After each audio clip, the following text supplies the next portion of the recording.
Spider-Man, Spider-Man, does whatever a spider can. Spins a web any size, catches thieves just like flies. Look out, here comes the Spider-Man.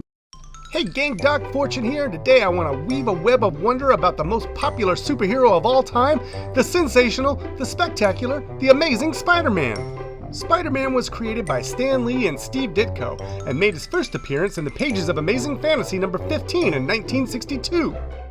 At the time of his debut, Spider-Man was unique because it cast a teenager as the main protagonist rather than just a sidekick to an older hero. The story in Spider-Man's early years follows Peter Parker through high school, as he works for J. Jonah Jameson at the Daily Bugle to help support his Aunt May. Meanwhile, Flash Thompson bullies Peter Parker while being Spider-Man's biggest fan. Many classic Spider-Man foes are introduced during this time, and you might notice something of a recurring theme among them. There's Dr. Octopus, the Vulture, the Lizard, the Scorpion. Hey, this guy has a problem with people who dress in green and yellow. Nah, just kidding. But they all seem like they could have stepped out of a fable or the Jungle Book, right? That's because Spider-Man is totemic in nature, meaning he's an emblem of trickster spiders in folklore like Anansi or Iktomi. Like Reynard the Fox, the trickster archetype exhibits a great deal of cunning and intellect in pursuit of their ambitions. Tricksters like Coyote and Sun Wukong can be both clever and formidable, and Spider-Man is no different. Peter Parker is a brainy science kid who has his great power bestowed upon him by the Spider Totem. He's very strong, but if he can't beat him, he outsmarts him. And like Anansi in particular, he's good at getting what he wants. So what does Spider-Man want? He wants to save the day, because his driving belief is with great power comes great responsibility.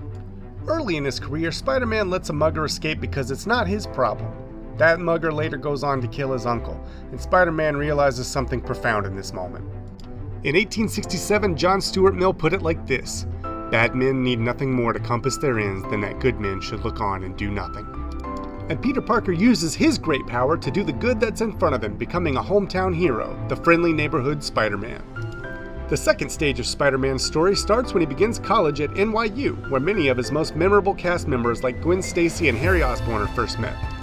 The dramatic driving tension of this era revolves around Peter Parker's budding romances and the specter of the Green Goblin. Stan Lee explained in a 2011 interview that while they had intended for Gwen Stacy to be Spider-Man's main love interest, the fans liked somebody else more.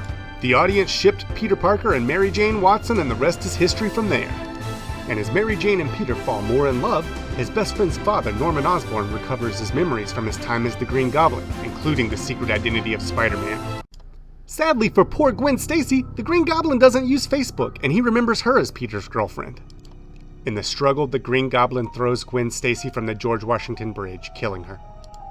I'm going to make the case that this heinous act gives Green Goblin the undisputable title of being Spider-Man's archenemy. Some aficionados like to say that Spider-Man has 3 archenemies, so let's just go through them. And we're going to tackle the second runner-up first, so let's talk about Venom.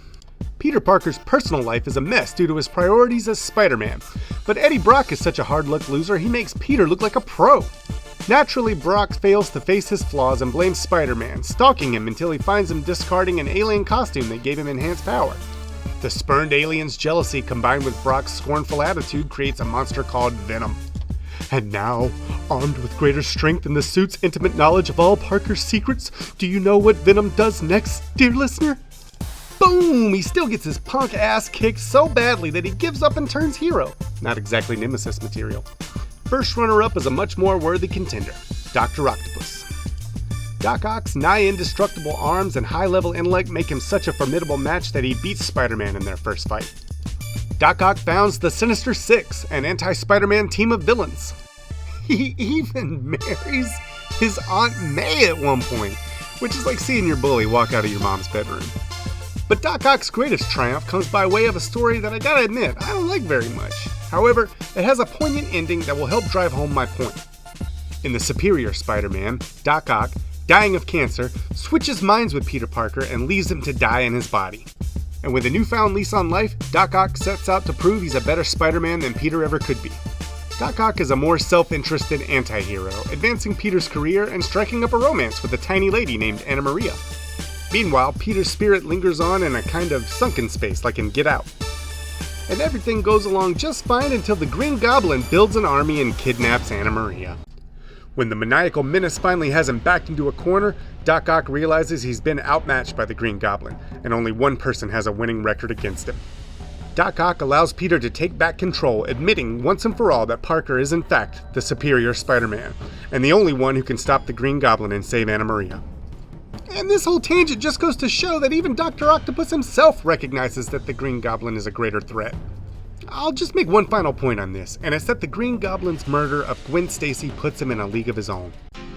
I sincerely hope none of you ever have to go through the trauma of losing a beautiful young woman, but I can tell you it's a primal, archetypal wound that runs deep. The maiden, besides symbolizing beauty and purity, is also a representation of love and passion. She's the doorway to new life, family. In short, she's the value in life that makes all existence worth living. When this laughing, amoral, psychopathic force for chaos took away Gwen Stacy, the Green Goblin placed himself in a league above petty rivalry, and that's why he's Spider-Man's true nemesis. But in the following era, Mary Jane would take on deeper characterization, and this period would give rise to many of Spider-Man's most memorable friends and foes. This era also happens to be the most iconic for me, as the successes of these stories define the shows, toys, and games of my youth. In addition to my favorites like Black Cat and the Prowler, it also introduces Venom and Carnage, the Punisher, and Morbius, to name a few. In 1984, Mary Jane reveals she knows Peter is Spider-Man, and in 1987, they get married. Now, people tend to prefer the versions of the heroes they grew up with, and for my childhood, Peter Parker was a fully formed hero in his prime, going from humble beginnings to being the world's greatest hero and marrying the woman of his dreams. So just keep this idea in mind of a fully formed role model for when we talk about the controversial stuff later. The 1984 crossover event Secret Wars saw a couple of significant moments, one of which gives us a sense of just how powerful Spider-Man is. Secret Wars sees heroes and villains pitted against each other by an unknown power, leading to paranoia among them. Spider-Man overhears the X-Men considering an alliance with Magneto. But Spider-Man doesn't know Magneto as the morally gray anti-hero that the X-Men do. He just knows him as a villain, and so he takes them all on by himself, and he embarrasses them. It's not even close. Secret Wars was also the first time Spider-Man would don the black alien costume. This turn of events would go on to later spawn Venom and Carnage and lead into the iconic 90s event Maximum Carnage, which had an awesome video game for both Sega and Super Nintendo.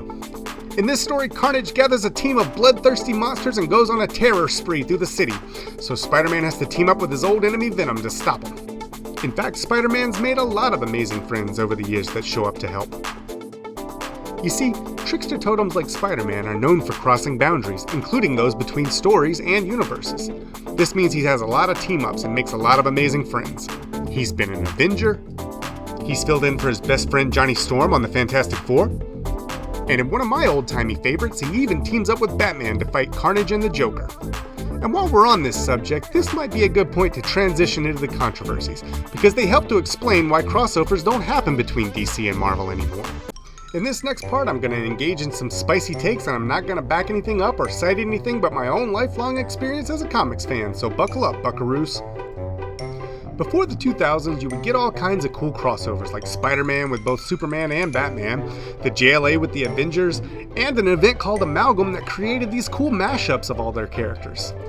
Then in 2000, a guy with the real bro-dude frat boy mentality named Joe Quesada became editor-in-chief of Marvel, and he ruined all the goodwill between the companies. Rather than camaraderie and teamwork, Joe took a policy of trashing DC as a way of stoking a rivalry between them, and using controversy to drive interest, which we still see the effects of today in modern fanbaiting. Quesada is responsible for the most controversial story in Spider-Man's history, 2007's One More Day, in which, I shit you not, Spider-Man makes a deal with the devil to undo his marriage to Mary Jane. Now, Joe contrived some BS reason for this decision, and that it's to save Aunt May, who had been a gray-haired old lady for 40 years at this point, but it was really because Quesada wanted to revert Peter Parker to a younger and more liberated version of the character. Maybe Quesada was sick of his own marriage, but I can only assume that he was doing this because he was having a midlife crisis, and he was projecting it all onto us, who had been fine with the way Spider-Man was for all this time. Now, just because Joe Quesada rubbed his doo-doo stank all over an iconic comic book romance, that doesn't mean that great things can't come from controversial stories. Take the 90s Clone Saga, for instance. The editors revived an old story thread from the 70s where Spider-Man had been cloned by a villain named the Jackal. Can you believe these sneaky assholes thought they were going to pull a fast one and have us believe that Jackal swapped Spider-Man and we, the audience, had been following the clone since the 70s? The fans were obviously pissed, but you gotta remember, part of this controversy creates comics mentality is to rile people up, create a spectacle that brings in new fans, and then just reset to the status quo afterwards to make everybody happy. Eventually, Peter Parker returned as the one true Spider-Man, and the clone became one of my favorite characters of all time, Ben Reilly, the Scarlet Spider. At the time, he was viewed as a second-rate Spider-Man, but his iconic 90s design and the fact that he fought twice as hard to prove himself made me fall in love with him as a character. Despite all the controversies, trials, tribulations, and tragedies, there's something universal that always endures in Spider-Man. He's an inventor, a scientific genius with the strength to lift 10 tons and lightning-fast reflexes too. Keep in mind, most of his foes aren't bulletproof. 90% of the time, he's pulling his punches. He's a native New Yorker, raised in Queens, a wise guy and a hometown hero. Spider-Man's lesson is that great power carries great responsibility, because evil is always advancing, and all that it needs to succeed is for you to do nothing. He's the best of both brains and brawn, a boundary-crossing trickster totem good at getting what he wants. And what does he want? Well, let's listen to the song. Spider-Man, Spider-Man, friendly neighborhood Spider-Man, wealth and fame he's ignored. Action is his reward. Look out, here comes the Spider-Man.